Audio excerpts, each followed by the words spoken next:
بعد فأعوذ بالله من الشيطان الرجيم. بسم الله الرحمن الرحيم.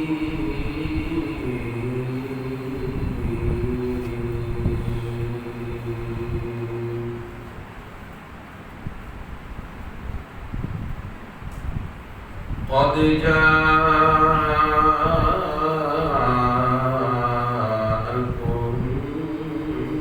من الله نور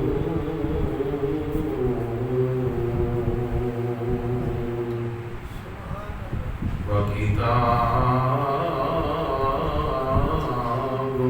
مبين.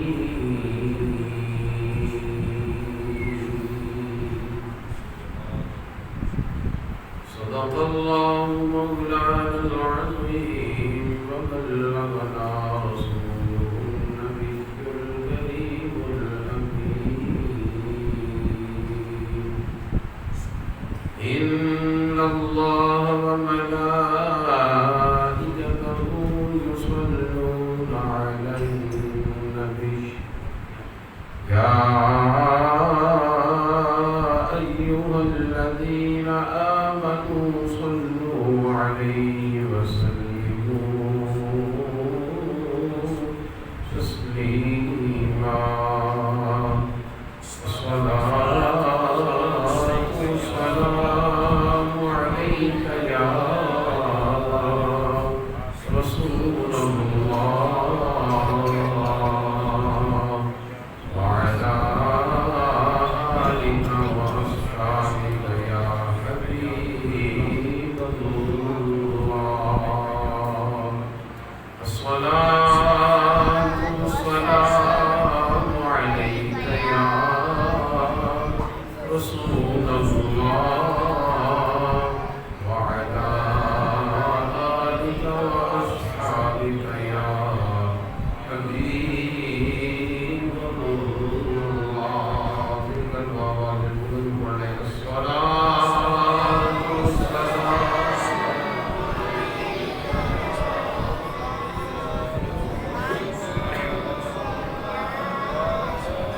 وعلى آلك وأصحابك يا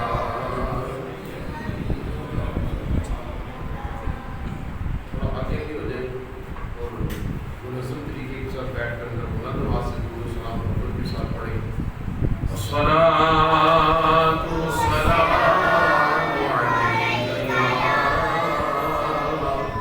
رسول الله وعلى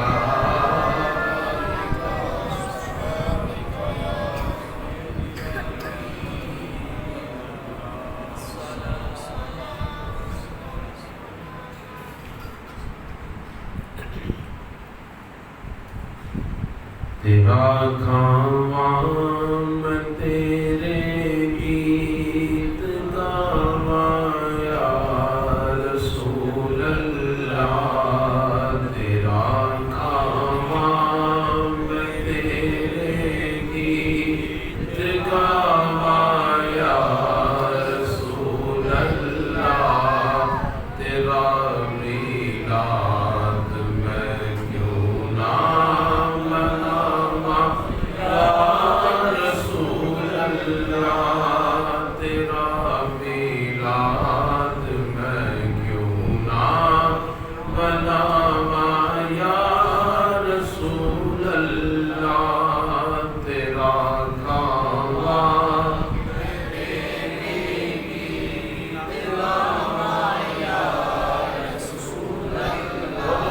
تیرا کھاواں میں تیرے گیت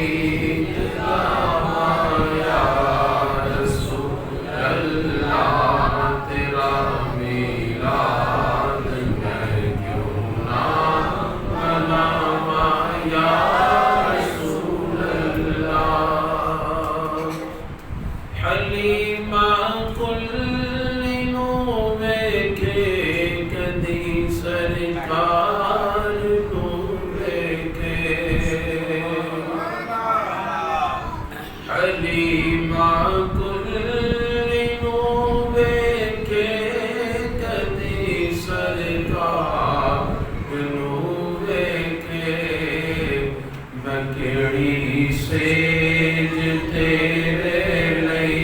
سجاوا یا رسول اللہ میں کیڑی سیج تیرے لئی سجاوا یا رسول اللہ میں کیڑی سیج تیرے لئی سجاوا یا رسول اللہ تیرا میلاد میں کیوں نہ مناواں یا رسول اللہ تیرا میلاد میں کیوں نہ مناواں یا رسول اللہ جزاؤ پاک میرے بھی ابو ایوب دے مانگو جگاؤ بعد میرے بھی ابو ایوب دے مانگو مقدر اوسدا کی تھو لے آوا یا رسول اللہ مقدر اوسدا کی تھو لے آوا یا رسول اللہ تیرا میلاد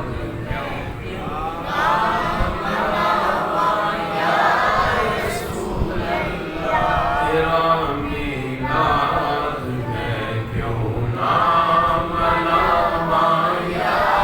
رسول اللہ سنا ہے آپ ہر عاشق کے گھر تشریف لاتے ہیں سنا ہے آپ ہر عاشق کے گھر تشریف لاتے ہیں یقیناً آپ ہر عاشق کے گھر تشریف لاتے ہیں میرے گھر میں بھی ہو جائے چراغا یا رسول اللہ میرے گھر میں بھی ہو جائے چراغا یا رسول اللہ میرے گھر میں بھی ہو جائے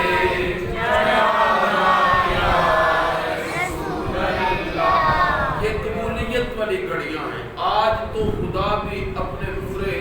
یا وہ جلال پر اور پوری عطا پر ہے کہ آج کی رات اللہ تبارک و تعالیٰ نے اپنے محبوب علیہ الصلوۃ والسلام کو بھیجا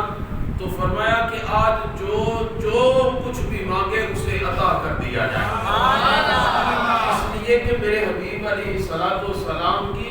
ولادت باسعادت ہے اس لیے آج ہمارے در سے کوئی خالی نہیں جانا چاہیے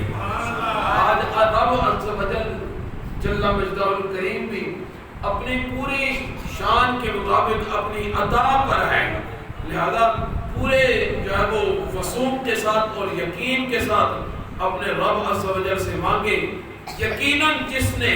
اپنے رب سے مانگا اور مصطفیٰ کریم علیہ السلام کے وسیلے سے مانگا اللہ تبارک و تعالیٰ اپنے محبوب علیہ السلام کے وسیلے سے مانگی گئی عام دنوں میں دعا کو رد نہیں فرماتا تو میلاد مصطفیٰ والے دن کی کیا بات ہو اور جسے حضور کریم علیہ السلام مل گئے اسے اور کیا چاہیے فضل رب العلا اور کیا چاہیے مل گئے مصطفیٰ اور کیا چاہیے یقیناً آپ ہر عاشق کے گھر تشریف لاتے ہیں میرے گھر میں بھی ہو جائے چراغا یا رسول اللہ میرے گھر میں بھی ہو جائے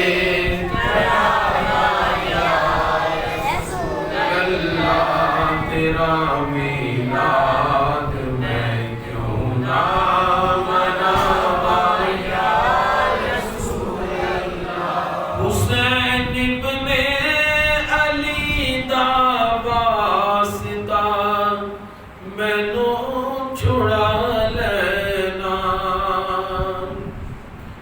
حسین ابن علی دا واسطہ مینو چھڑا لینا جدو ہوے گا عملاں دا نتارا یا رسول اللہ جدو ہوے گا عملاں دا نتارا یا رسول اللہ تیرا میلاد میں کیوں نہ مناواں یا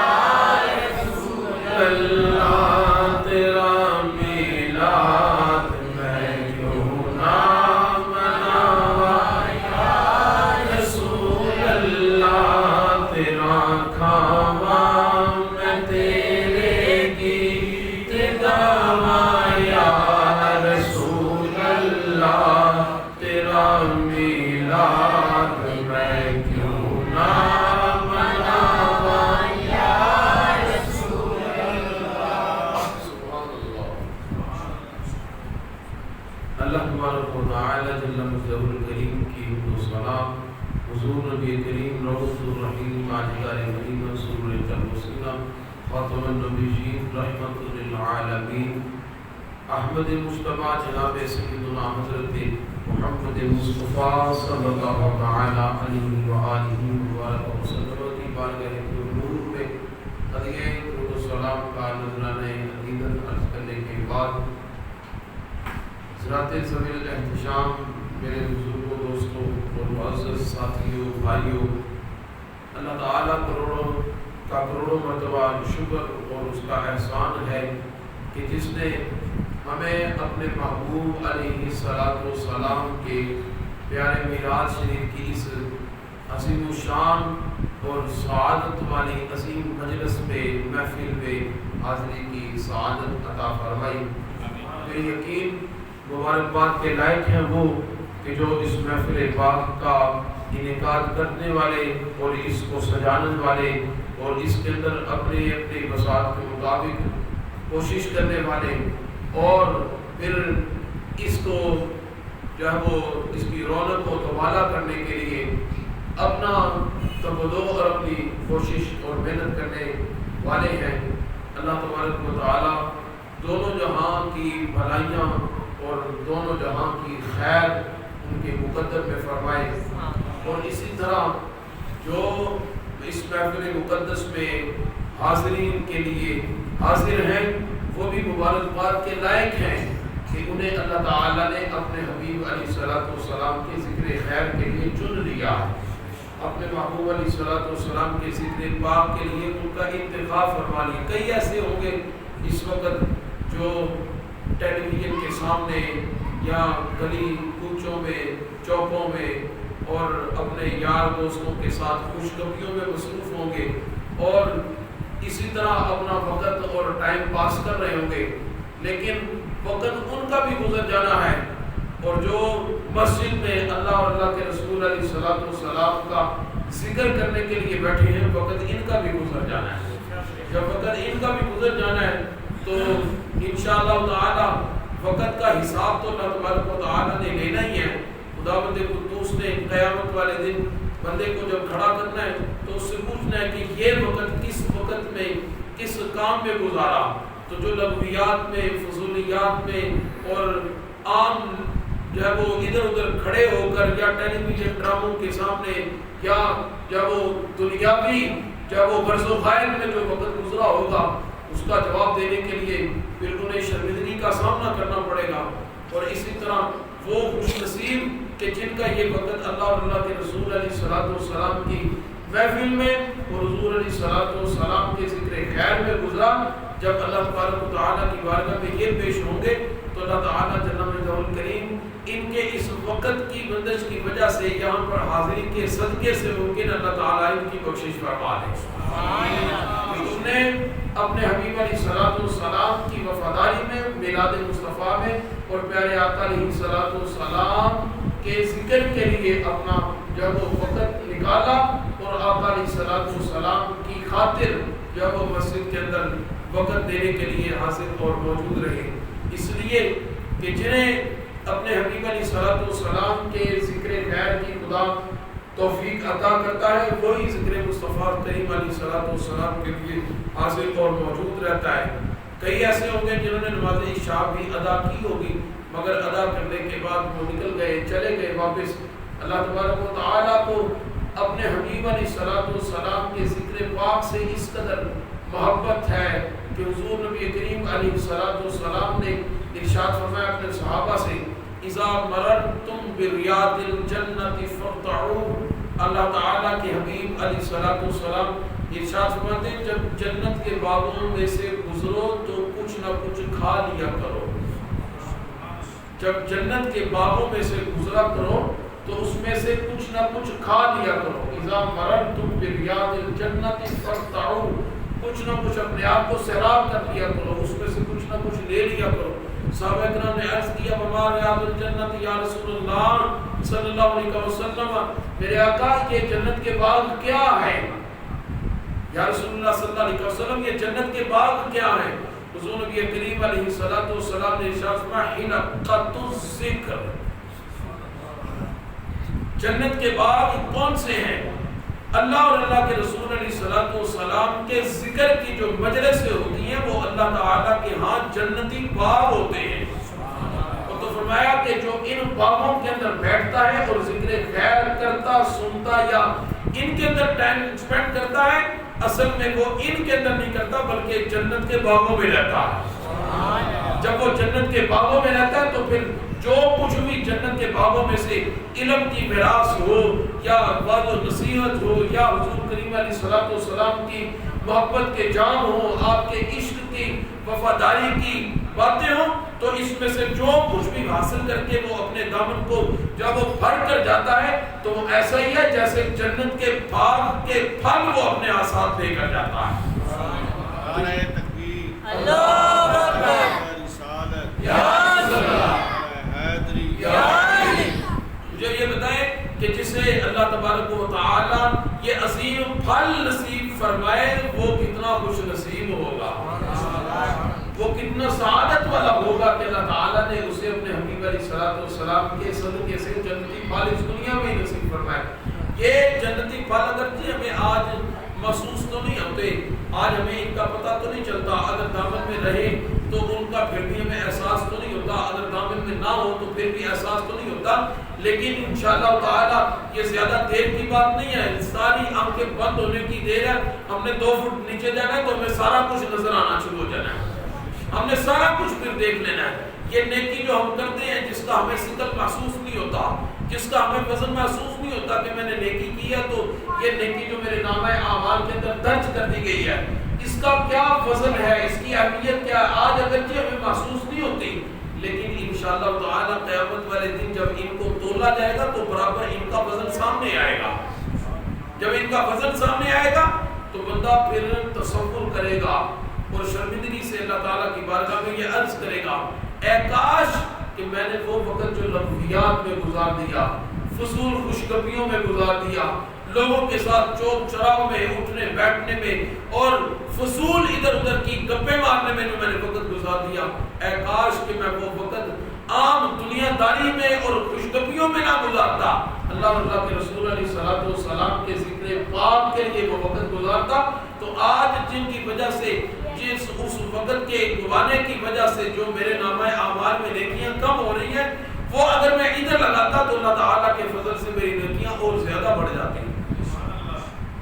تو یہ چیز انسان کو اللہ تعالیٰ نے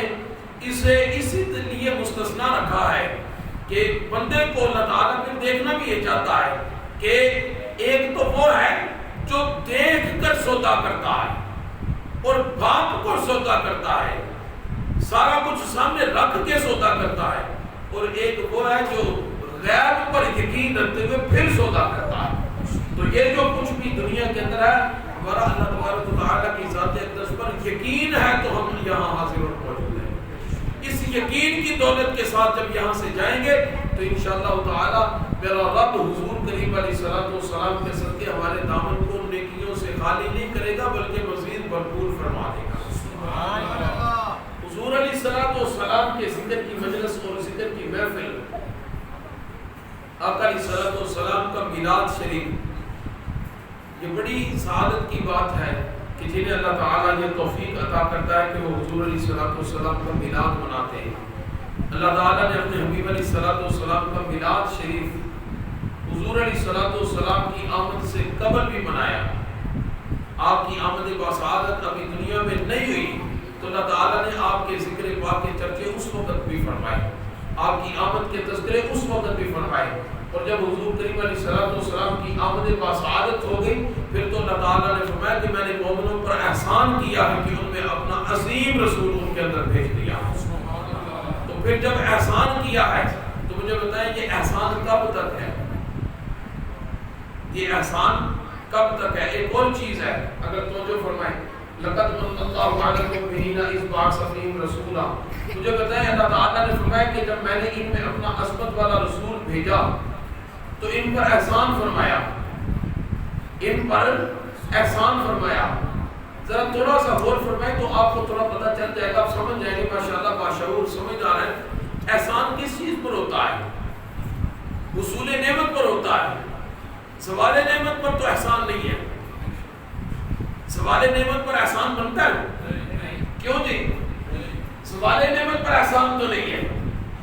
اور اگر حضور علیہ الصلوۃ والسلام وفات پا گئے ہیں اور آقا کریم علیہ الصلوۃ والسلام کی نعمت عظمت جو آپ کی ظاہری حیات کے ساتھ تھی آج اگر نہیں ہے تو مجھے بتائیں پھر احسان کس چیز کا ہے؟ سمجھ آئیے؟ پھر احسان کس چیز کا ہے؟ اللہ تعالیٰ نے فرمایا لقد من اللہ علی المؤمنین، یہ مؤمنین عموم پر دلالت کر رہا ہے۔ قیامت تک کے مسلمانوں پر اللہ تعالیٰ نے احسان فرمایا ہے، تو قیامت تک کے مسلمانوں پر اگر احسان ہے تو قیامت تک کے مسلمانوں کے اوپر اللہ تعالیٰ اپنے حبیب علیہ الصلوۃ والسلام کی اس نعمت عظمیٰ کو جاری رکھے گا۔ آقا علیہ الصلوۃ والسلام کی نعمت عظمیٰ ان کے اندر موجود رہے گی، جس کی وجہ سے یہ احسان عظیم ہے۔ اگر حضور علیہ الصلوۃ والسلام کی ذات کی جن کی ذات پر احسان ہے وہ ہی نہ ہو تو پھر احسان کا کیا معنی ہے؟ پھر احسان کا کیا معنی ہے؟ کیا سے پتہ چلا کہ وہ جو وفات اور وصال کا جب وہ ڈھونگ رچاتے ہیں ان کا اس آیت سے بھی رد کی اس طرح ہوتا ہے کہ اللہ تعالیٰ نے فرمایا کہ میں نے مومنوں پر احسان فرمایا ہے، اس لیے کہ مومنوں پر میرے مصطفیٰ کریم علیہ الصلوۃ والسلام کا سایہ ہمیشہ رہے گا۔ اور آقا کریم علیہ الصلوۃ والسلام وَأَنْتَ فِيهِمْ کے وعدوں کے ساتھ ان کے اندر ہمیشہ رہیں گے۔ تو ہم آج بھی اپنے حبیب علیہ الصلوۃ والسلام کی آمد کے حوالے سے اللہ تعالیٰ کا احسان بھی مانتے ہیں اور خداوند قدوس کی بارگاہ اقدس میں ہم پورا شکریہ بھی ادا کرتے ہیں، پورا شکریہ بھی ادا کرتے ہیں کہ مولا تیرا شکر ہے کہ تو نے ہمیں اپنے محبوب علیہ الصلوۃ والسلام کا امتی بنایا۔ آقا علیہ الصلوۃ والسلام کی آمد سے قبل تمام انبیاء کرام رسول علیہ السلام حضور علیہ الصلوۃ والسلام کی آمد کے تذکرے اور چرچے کرتے رہے، اس لیے کہ اللہ تعالیٰ نے ان سے فرمایا تھا کہ اگر تمہارے اندر میرا حبیب علیہ الصلوۃ والسلام تشریف لے آئے، اِذْ أَخَذَ اللَّهُ مِيثَاقَ النَّبِيِّينَ لَمَا آتَيْتُكُم مِّن کِتَابٍ وَحِکْمَةٍ ثُمَّ جَاءَكُمْ رَسُولٌ، جب تمہارے اندر میرے محبوب علیہ الصلوۃ والسلام تشریف لے آئے، چونکہ حضور تو خاتم النبیین صلی اللہ علیہ وسلم ہیں تو ہر کسی کو اس چیز کا انتظار تھا کہ اللہ تعالیٰ نے یہ کنڈیشن عام رکھی ہے، اسے محدود نہیں کیا کہ محبوب جب تمہارے اندر آئے تو تم نے میرے محبوب علیہ الصلوۃ والسلام کی مدد بھی کرنی ہے، نصرت بھی کرنی ہے، استعانت بھی کرنی ہے اور ان پر ایمان بھی لانا ہے۔ تو جب ان سے یہ کہہ دیا گیا، وعدہ بھی لے لیا گیا، عہد و پیمان پورا دونوں طرفوں سے جب پورا ہو گیا تو مجھے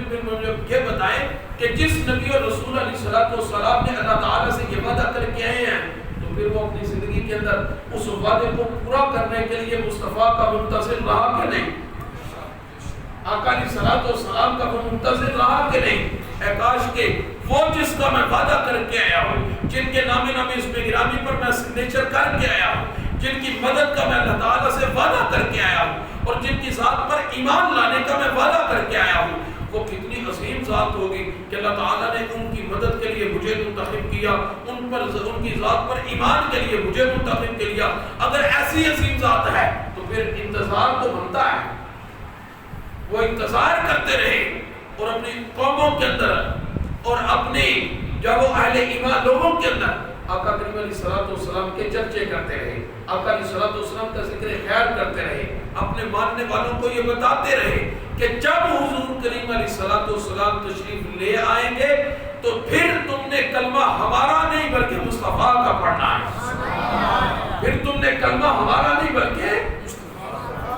مصطفیٰ کریم علیہ الصلوۃ والسلام کا پڑھنا ہے۔ اس لیے کہ آج اگر تم ہمارے کلمے پڑھ رہے ہو، آج اگر تم ہمارے کلمے پڑھ رہے ہو تو قیامت اگر حضور کریم علیہ الصلوۃ والسلام ہمارے اندر تشریف لے آئے تو پھر ہم نے بھی کلمے تم سے نہیں بلکہ ہم نے خود بھی کلمہ مصطفیٰ کا پڑھنا ہے۔ اگر ہم نے مصطفیٰ کا کلمہ پڑھنا ہے تو جو ہمارے ماننے والے ہوں گے وہ کس کا پڑھیں گے؟ وہ بھی حضور کا کلمہ پڑھیں گے۔ حضرت عیسیٰ علیہ السلام نے اپنے ان حواریوں سے فرمایا تھا وَمُبَشِّرًا بِرَسُولٍ يَأْتِي مِن بَعْدِهِ اسْمُهُ أَحْمَدُ، یاد رکھنا میرے بعد میرا کلمہ نہیں پڑھنا، میرے بعد وہ جو عظیم رسول تشریف لائیں گے کلمہ ان کا پڑھنا ہے، کلمہ شریف ان کا پڑھنا ہے۔ آج کل کے جو عیسائی ہیں، آج کے اس دور کے یا حضرت عیسیٰ علیہ السلام کے بعد والے یا حضور علیہ السلام کے دور رسالت کے جتنے بھی عیسائی ہیں، یہ حضور علیہ السلام کا کلمہ اگر نہیں پڑھا تو مجھے بتائیں یہ عیسائی حضرت عیسیٰ علیہ السلام کے فرمان کے مطابق چل رہے ہیں؟ وہ تو فرما بھی گئے ہیں، ان کے نبی تو کہہ کے گئے ہیں یہ کہ میرے جانے کے بعد جب حضور آ گئے تو پھر کلمہ حضور کا پڑھنا۔ آج اگر کوئی عیسائی ہو کر، کوئی پادری ہو کر یا کوئی پڑھا لکھا ہو کر حضور علیہ السلام کا قصیدہ لکھتا ہے، حضور علیہ السلام کی نعت شریف لکھتا ہے اور ان کے لیے کچھ نہ کچھ لکھ دیتا ہے تو ہم ان کے جو وہ بڑا عزت کے ساتھ، احترام کے ساتھ اور بڑی بلند بانگ دعوے کے ساتھ ہم کہتے ہیں کہ بھئی حضور علیہ السلام کے قصیدے جو مسلمانوں نے لکھے وہ تو لکھے، یہ عیسائی بھی حضور علیہ السلام کا قصیدہ لکھ کر پڑھ رہا ہے، یہ عیسائی بھی پڑھ رہا ہے، تو اس کا وہ قصیدہ چلو ایک معنی میں حضور علیہ السلام کی تعریف تو ہے لیکن وہ قابل قبول اس لیے نہیں ہوگی کہ وہ اس نے کلمہ مصطفیٰ کا نہیں پڑھا۔ جب اس نے مصطفیٰ کا کلمہ ہی نہیں پڑھا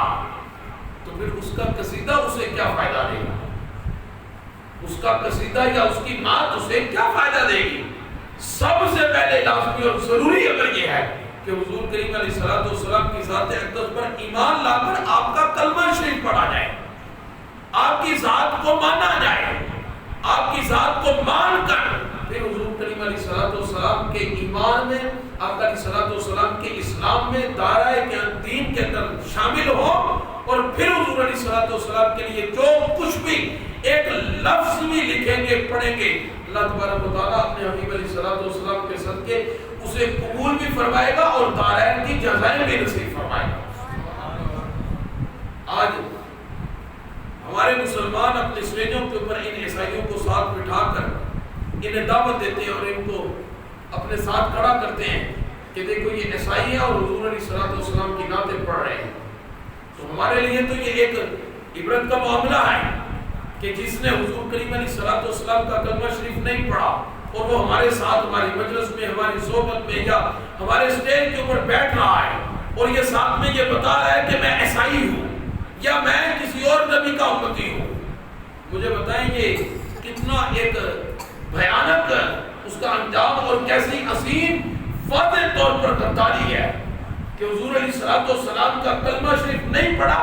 اور ہمارے اندر بیٹھ کر ہمیں اس چیز کا واضح طور پر اعلان کرنا ہے کہ میں نے نبی علیہ السلام کا، تمہارے نبی کا کلمہ نہیں پڑھا۔ اور ہمارے اس مسلمان پر کس قدر حیرت ہوگی کہ وہ مسلمان کس نام کا مسلمان ہے کہ اس نے اس بندے کو اپنے ساتھ بٹھایا ہے کہ جس نے اس کے نبی علیہ السلام کو صحیح معنوں میں مانا ہی نہیں کیا۔ سمجھ آئی بات؟ میلاد مصطفیٰ صلی اللہ علیہ وسلم کا سب سے پہلا تقاضا یہی ہے کہ بندہ جس حال میں، جس امت میں اور جس قوم قبیلے میں رہے، میرے حبیب علیہ السلام آ گئے تو پھر حضور کے آنے کے بعد کلمہ کسی اور کا نہیں، میرے مصطفیٰ کا ہی چلے گا۔ حضور جب آ گئے تو پھر کلمہ کسی اور کا نہیں، پھر میرے مصطفیٰ کا کلمہ چلے گا، اور پھر انہیں مجبور کر کے پھر ہر حالت میں انہیں اس طرف لانا پڑے گا کہ حضور کریم علیہ السلام کا اگر تم کلمہ شریف پڑھتے ہو تو پھر تمہیں اس کی جزا بھی ملے گی، اور تمہیں اس پر کچھ نہ کچھ اجر و ثواب بھی ملے گا۔ تمہاری ہماری صحبت کیا معنی بن سکتی ہے، تمہاری ہماری صحبت جب وہ ایک ہو سکتی ہے، لیکن اگر کلمہ شریف نہیں پڑھا تو تمہاری صحبت حضور کی وجہ سے نہیں بنتی، حضور کریم علیہ السلام کی وجہ سے ہی ہماری اور تمہاری صحبت نہیں بنتی۔ اس لیے حضور علیہ السلام کو اللہ تبارک و تعالیٰ نے جب ابھی دنیا میں بھیجا نہیں تھا تو انبیاء کرام علیہ السلام حضور علیہ السلام کے کلمے اس وقت بھی پڑھ رہے تھے، اس وقت بھی۔ آقا علیہ السلام کو اللہ تعالیٰ نے جو مقام اور جو مرتبہ عطا کیا وہ ہماری کتابوں کے اندر تو ملتا ہے، قرآن مجید فرقان حمید تو اس کا گواہ ہے، مگر پہلی کتابوں کے اندر اللہ تعالیٰ نے اپنے حبیب علیہ السلام کی واضح طور پر نشانیاں بیان فرمائی ہیں، واضح طور پر، اور قرآن مجید کے اندر ارشاد فرمایا یعرفونہ کما یعرفون ابناءہم، کہ وہ حضور علیہ السلام کو ایسے پہچانتے ہیں جس طرح اپنے بچوں کو، اپنے بیٹوں کو پہچانتے ہیں، بلکہ اپنے بیٹوں سے بھی زیادہ حضور کریم علیہ السلام کو پہچانتے ہیں۔ اور اس کی یہ آیت اور یہ جملے پورے قرآن میں کئی ایک مقامات پر مختلف طریقوں کے ساتھ یہ جملے آئے ہیں، اور تمام محدثین نے اس پر اعتبار کرتے ہوئے، اس کی سند تحریر کرتے ہوئے، اس کی تفسیر لکھتے ہوئے وہ فرماتے ہیں کہ آقا علیہ السلام کو وہ اس قدر پہچانتے تھے کہ انہیں اپنے بیٹوں کی اتنی شناخت اور اپنے بیٹوں پر اپنا بیٹا ہونا اتنا یقین نہیں تھا جتنا انہیں حضور علیہ السلام کی ذات پر یقین تھا کہ یہ آخری نبی ہے۔ کس طرح؟ اس طرح کہ ان کے جو اپنے بیٹے تھے، جو ان کی اپنی اولاد تھی، وہ اولاد ان کی بیویوں کی وجہ سے ہے، اور ان کی بیوی نے اگر ان کے ساتھ دیانتداری کا معاملہ کیا ہے، بددیانتی نہیں کی، خیانت نہیں کی، تو پھر تو وہ ان کی اپنی اولاد ہے۔ لیکن اگر ان کی بیوی نے ان کے ساتھ بددیانتی کر دی، خیانت کر دی، اور وہ بندہ تو یہی سوچتا رہے گا کہ یہ میرا بیٹا ہے، لیکن اگر اس کی وائف اور اس کی بیوی نے اس کے ساتھ بددیانتی کی ہوگی تو وہ اس کا نہیں ہوگا۔ اس لیے اس کے اپنے بیٹے کے لیے تو قرآن کہتا ہے کہ ڈاؤٹ فل ہو سکتا ہے، لیکن اپنے محبوب علیہ السلام کے لیے یہ معاملہ شک و شبہ میں اس وجہ سے نہیں ہو سکتا کہ ان کی اپنی کتابوں کے اندر اللہ تعالیٰ نے اپنے محبوب علیہ السلام کے سارے اوصاف لکھ دیے ہیں، اور واضح طور پر حضور علیہ السلام کے لیے انہوں نے یہ لکھ کر واضح کر دیا کہ میرے حبیب علیہ السلام، آقا کریم علیہ السلام جب تشریف لائیں گے تو حضور علیہ السلام کی یہ ساری نشانیاں ہیں۔ ایک واقعہ میں آپ سے عرض کرتا ہوں، حضرت امام دمشقی رحمۃ اللہ تعالیٰ نے اپنی کتاب جامع الآثار اسے اپنی کتاب کے اندر نقل کیا ہے، امام بہقی نے اپنی کتاب دلائل النبوہ کے اندر بھی لکھا ہے، جامع الآثار فی مولد النبی المختار کے اندر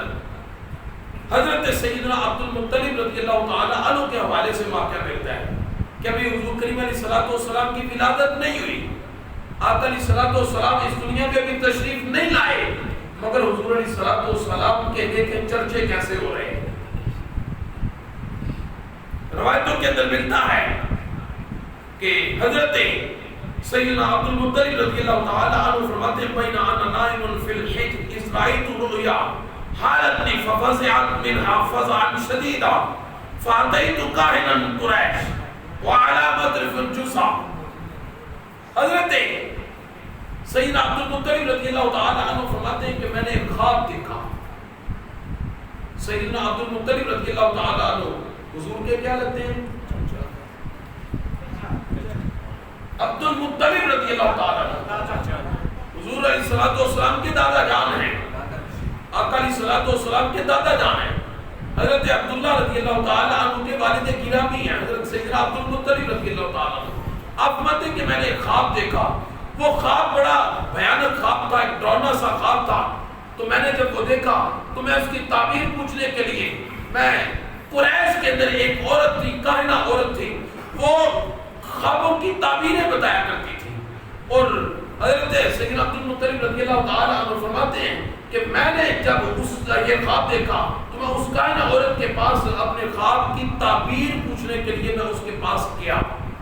جب میں اس کے پاس گیا تو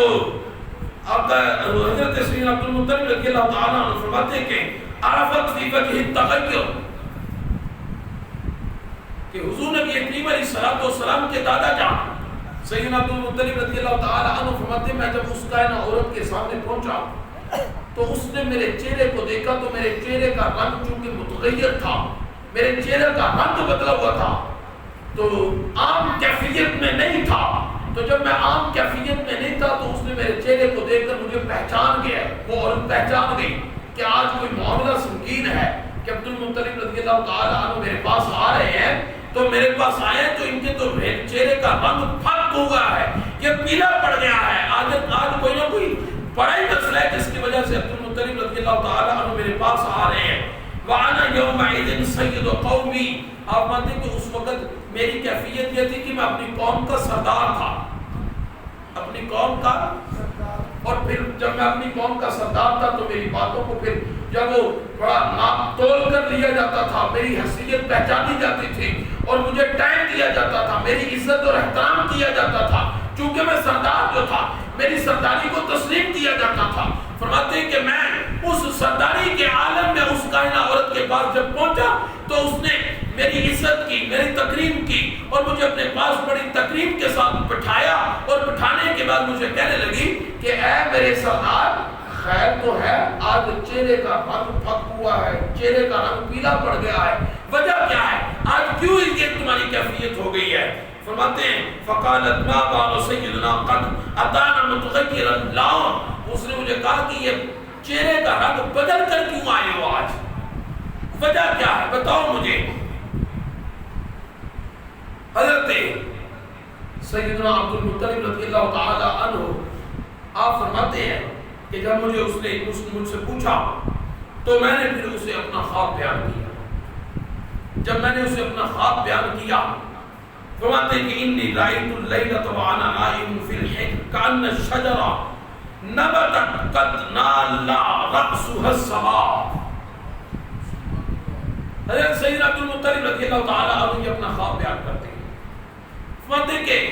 خواب یہ تھا کہ میں حتیم کعبہ کے اندر سو رہا تھا، کعبہ شریف کے حتیم میں سو رہا تھا، تو میں نے سوتے ہوئے ایک درخت کو دیکھا۔ کیا دیکھا؟ ایک درخت دیکھا، میں نے دیکھا درخت کان شجرہ نبتت قد نال رأسها السماء، میں نے ایک درخت دیکھا نبتت، جس کی نشوونما ہوئی، جس کی پیدائش ہوئی، جس کی پرورش میرے سامنے ہوئی، اور جب میرے سامنے اس کی پرورش ہوئی وہ درخت میرے سامنے سے اگ کر بڑھنے لگا، وہ بڑھتا قد نال رأسها السماء، وہ اس قدر بڑھ گیا کہ اس کی اونچائی آسمانوں کو چھونے لگی، اس درخت کی اونچائی آسمانوں کو چھونے لگی، اور وَضَرَبَتْ بِأَغْصَانِهَا الْمَشْرِقُ وَالْمَغْرِبُ، اور فرماتے ہیں کہ میں نے وہ درخت کو پھلتے پھولتے پھٹتے ہوئے جب دیکھا تو اس کی لمبائی اتنی، اونچائی اس قدر بلند ہوئی کہ وہ آسمانوں کو چھونے لگا، اور فرماتے ہیں کہ اس کی سائڈوں کا، اس کا جو حجب تھا وہ اس قدر بڑھنے لگا کہ اس کی ٹہنیاں مشرق و مغرب تک پھیل گئی، اس درخت کی ٹہنیاں مشرق مغرب میں پھیل گئی، اور یہ اتنا اس کا حجب اور اتنی اس کی بلندی، اور یہ میں نے سارا ماجرا اپنی آنکھوں کے سامنے دیکھا، بات ہے کہ میں نے دیکھا وَمَا رَأَيْتُ نُورًا أَعْظَمَ مِن نُورِ الشَّمْسِ 70 ضِعْفًا۔ آپ مانتے ہیں کہ پھر اس درخت کو میں نے فقط اس درخت کو ہی نہیں دیکھا کہ اس کی اونچائی بھی بہت زیادہ، اس کا حجم بھی بہت زیادہ، اس کی پیمائش بھی بہت زیادہ، اس کا بڑھنا بہت زیادہ، فقط درخت کیا تک محدود نہ تھا، صرف اتنا ہی نہیں بلکہ اس کے اندر ایک اور کمال یہ تھا کہ اس درخت سے نور نکل رہا تھا، اس درخت سے درخت سے نور نکل رہا تھا، اور نور جو نکل رہا تھا اس سے کائنات روشن ہو رہی تھی، اس نور سے کائنات روشن ہو رہی تھی۔ اور اس کی روشنی کتنی تھی؟ اگر آسمان سے سورج نکلے اور جب وہ نکل کر اپنی پوری آب و تاب کے ساتھ پھیل جاتا ہے تو وہ کائنات کو روشن کرتا ہے، کائنات کو روشن کرتا ہے۔ کون سی زمین کا خطہ ہے کہ جب سورج نکلا ہو اور کوئی اس کے علاوہ اس میں کوئی آڑے نہ چیز آئے تو وہ اس زمین کے خطے کو روشن نہ کرے؟ ہو ہی نہیں سکتا۔ لیکن حضرت سیدنا عبد المطلب رضی اللہ تعالیٰ عنہ فرماتے ہیں کہ جب اس کی روشنی بڑھنے لگی تو میں نے جب اس کی روشنی کو دیکھا اور بھانپا، اور میں نے جب اپنے علم کے ساتھ اور اپنے تجربے کے ساتھ اس روشنی کو دیکھا تو فرماتے ہیں کہ قد وما رأيت نورا أعظم من نور الشمس 70 ضعفا، میں نے آج تک ایسا نور نہیں دیکھا کہ جس کی روشنی اتنی عظیم تھی، اتنی عظیم تھی کہ اس آسمان سورج، آسمان دنیا کے سورج سے تقریباً 70 گنا زیادہ اس کی روشنی تھی۔ اس نور کی روشنی آسمان دنیا کے سورج سے تقریباً 70 گنا زیادہ تھی۔ حضرت سیدنا عبد المطلب رضی اللہ تعالی عنہ فرماتے ہیں کہ فقط یہی نہیں، وَرَأَيْتُ الْعَرَبَ وَالْعَجَمَ سَاجِدِينَ لَهَا، فرماتے ہیں کہ میں نے پھر جب اس درخت کو دیکھا اور اس کی بڑھتی ہوئی پیمائش دیکھی اور اس کے نور کو دیکھا، اس کے حجم کو دیکھا، یہ سارا کچھ دیکھنے کے بعد جب اس کا نور اس قدر تھا تو فرماتے ہیں کہ میں نے دیکھا کہ عرب و عجم کے لوگ اس نور کے سامنے اپنے آپ کو جھکائے جا رہے ہیں۔ عرب و عجم کے لوگ اس نور کے سامنے جھکتے جا رہے ہیں، ساجدین لہا، اس کے سامنے جھک رہے ہیں۔ فرماتے ہیں کہ میں نے یہ کیفیت جب دیکھی تو دیکھنے کے بعد میں جب اس کو دیکھ رہا تھا، میں اس کیفیت میں تھا، تو فرماتے ہیں کہ فقط اتنی بات نہیں ہے، اگلی بات بھی سنیں، وَهِيَ تَزْدَادُ كُلُّ سَاعَةٍ عَزْمُهَا نُورًا وَارْتِفَاعًا۔ حضرت سیدنا عبد المطلب رضی اللہ تعالیٰ عنہ پھر اسے اس سے بڑھ کر اگلی بات بتاتے ہیں۔ توجہ ہے، اس بات فرما رہے ہیں۔ آپ نے فرمایا کہ فقط اتنا نہیں ہے کہ میں نے درخت دیکھا، درخت زمین سے نکلا، آنکھوں کے سامنے نکلا، یہ بھی ایک عجیب بات ہے۔ اور پھر جب درخت، عجیب بات یہ ہوئی کہ وہ درخت نکل کر بڑھنے لگا، جب بڑھنے لگا تو اس کی بلندی آسمانوں کو چھونے لگی، آسمانوں سے بڑھ گئی، اس کا سائڈوں کا حجم جو ہے وہ مشرق مغرب کو اس نے اپنے لپیٹ میں لے لیا۔ پھر اس میں سے حیرت کن چیز یہ کہ اس میں سے نور نکلنے لگا، پھر مزید حیرت یہ کہ وہ نور اتنا بڑا کہ 70 گنا آسمان دنیا کے سورج سے وہ پھٹنے لگا۔ اس سے مزید حیرت کی بات اگلی کو بتانے لگے، بتائیں کہ بھائی تزداد ہو، یہ اس کا بڑھنا اور اس کا پھلنا پھولنا یہ ایک سائڈ پر یا ایک جگہ پر محدود نہ تھا۔ فرماتے ہیں کہ ایک لمحہ گزرنے کے بعد اس کا نور اور بڑھ جاتا، اگلا لمحہ گزرنے کے بعد اس کا نور اور بڑھ جاتا، اگلا لمحہ گزرنے کے بعد اس کا نور جو تھا وہ مزید بڑھ جاتا۔ گویا کہ قرآن کے یہ جو وعدے تھے وَلَلْآخِرَةُ خَيْرٌ لَكَ مِنَ الْأُولَى، محبوب ہم نے ایک انتظام ایسا کیا ہے کہ پچھلی گھڑی سے آنے والی گھڑی میں آپ کا مرتبہ اور مقام مزید بڑھتا چلا جائے گا، آپ کا مقام اور مرتبہ بڑھتا چلا جائے گا۔ ایسے ہی میں نے فرماتے ہیں کہ میں نے دیکھا تو دیکھنے کے بعد میں نے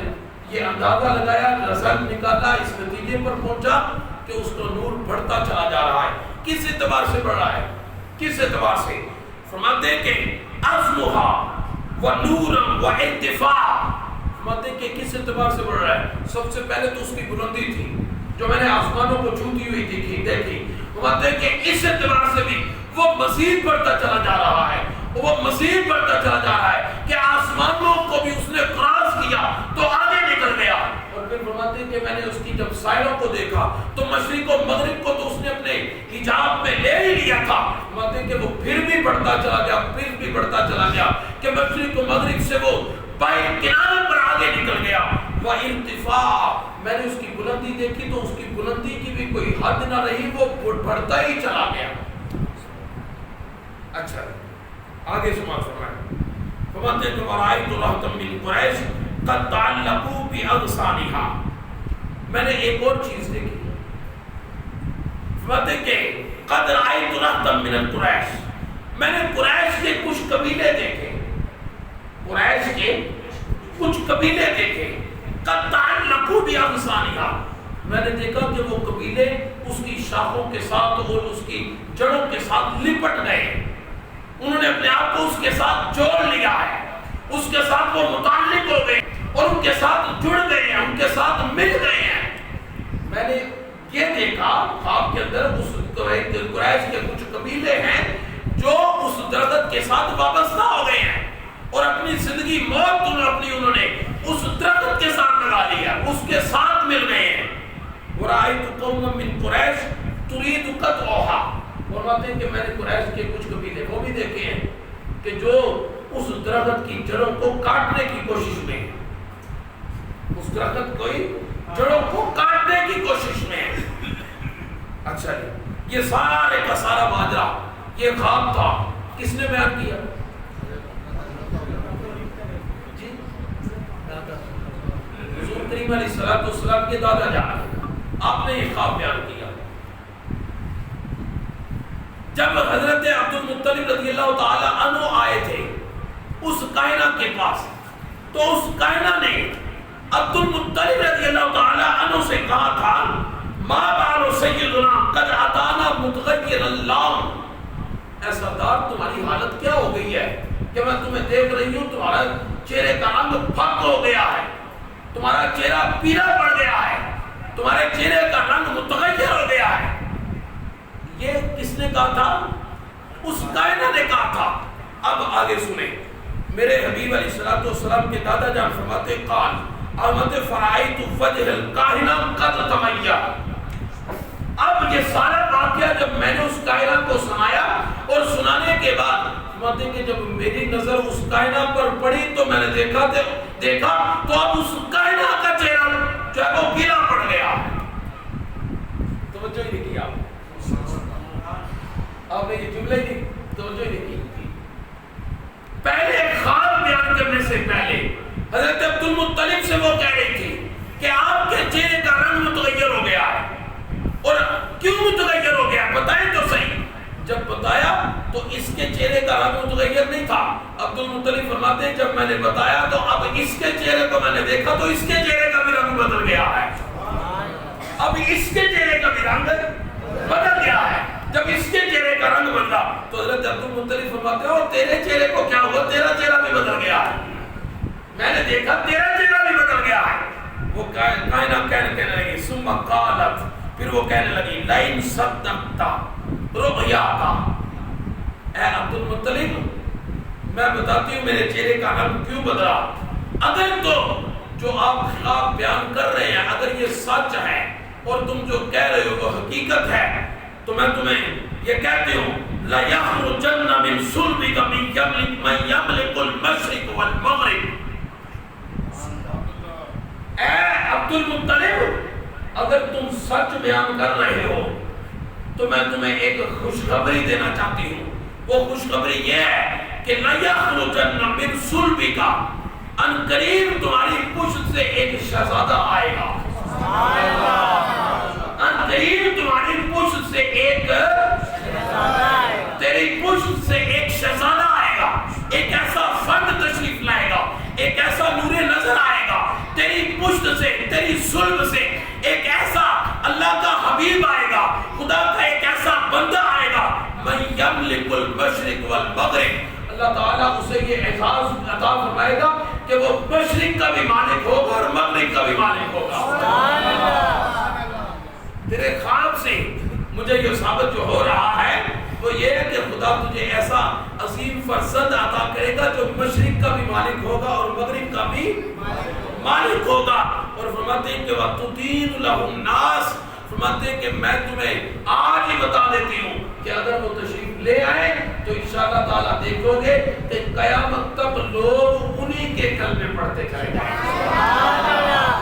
قیامت تک کے لوگ انہی کے کلمے پڑھتے چلے جائیں. تکبیر، اللہ اکبر، نعرہ رسالت، نعرہ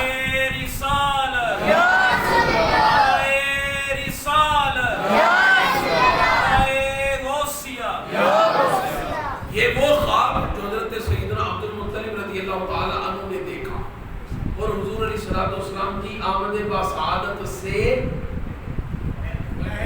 پہلے قبر دیکھا. حضور کریم علیہ الصلوۃ والسلام کی آمد بسعادت سے قبر کی بات ہے یہ. اور جب میرے محبوب علیہ الصلوۃ والسلام تشریف لائے,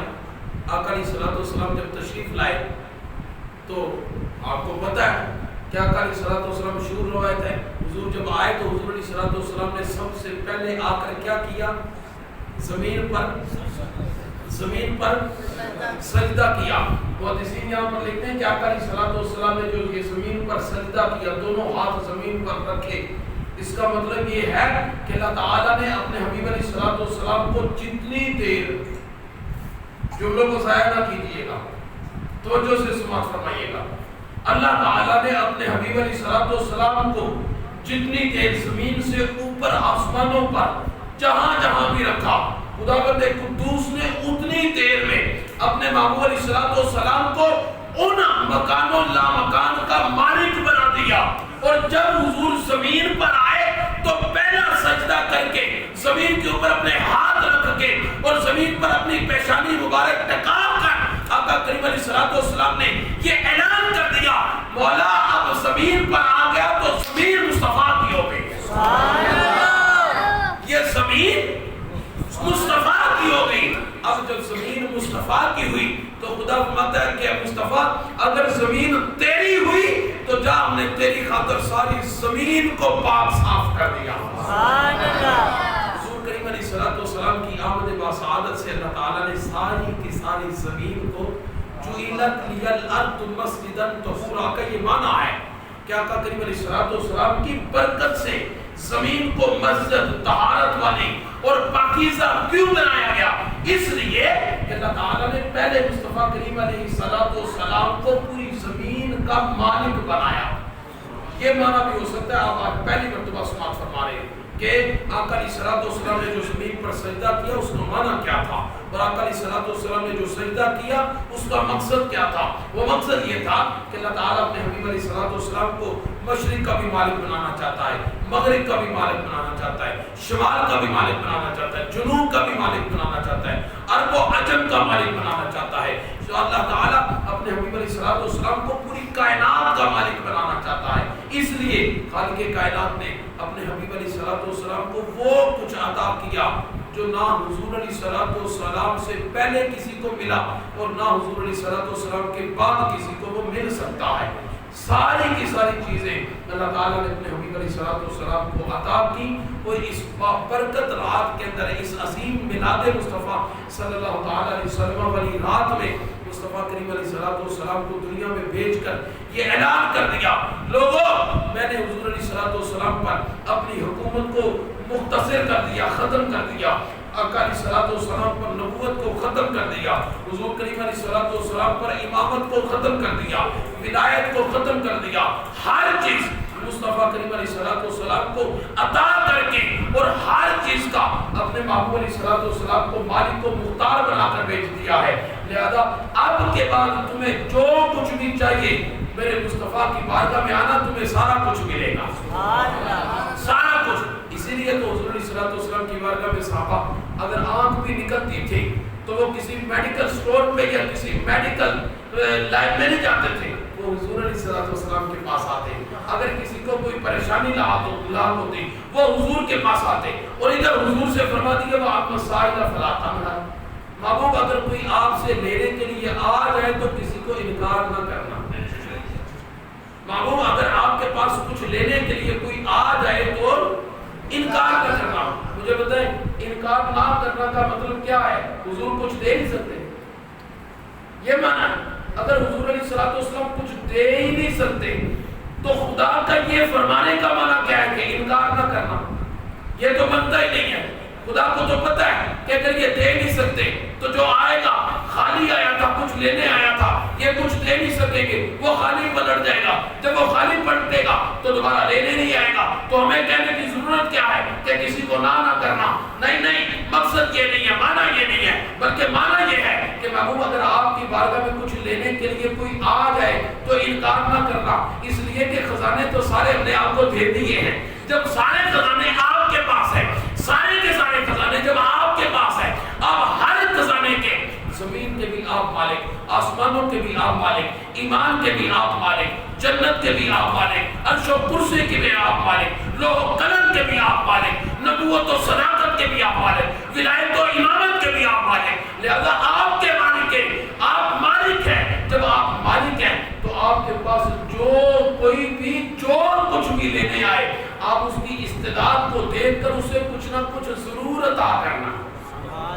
اسے کچھ نہ کچھ ضرور عطا کرنا، اس لیے کہ ہم نے آپ کو مالک کو مختار بنا کر بھیجا۔